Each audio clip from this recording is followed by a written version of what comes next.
Guys, thanks for joining me. My name's Cameron. I'm the Spirits Ambassador for the Exchange team looking after Beam Suntory. And today we're going to have a look at one of my favourite distilleries and a beautiful whiskey, the Bowmore No.1. So Bowmore, an Islay whiskey distillery. So obviously Islay, the famous part of the world for doing heavily peated whiskies, that big smoke. But actually Bowmore is more of a mid-level for your Islay. When it comes to that smoke, we measure it in parts per million, or ppm, which you may be familiar with. We think of brands like Lefroy at 40 parts being really big, but Bowmore's only 20 parts, so it's that sort of mid-level or entry-level into your smoke.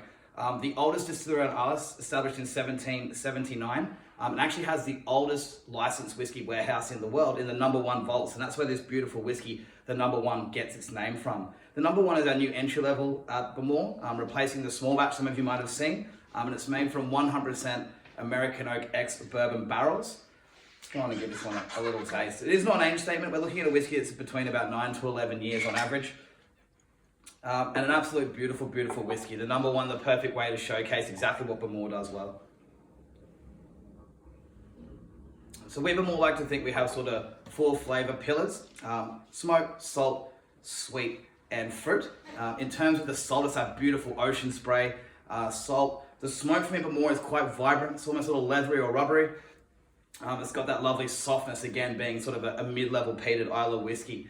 The fruit is very much overripe mango and melon and those stewed sort of tropical fruits coming through there, a little bit like candied pineapple. And then the sweet for me at Bowmore is very much like honeys and agaves and quite that young sweetness.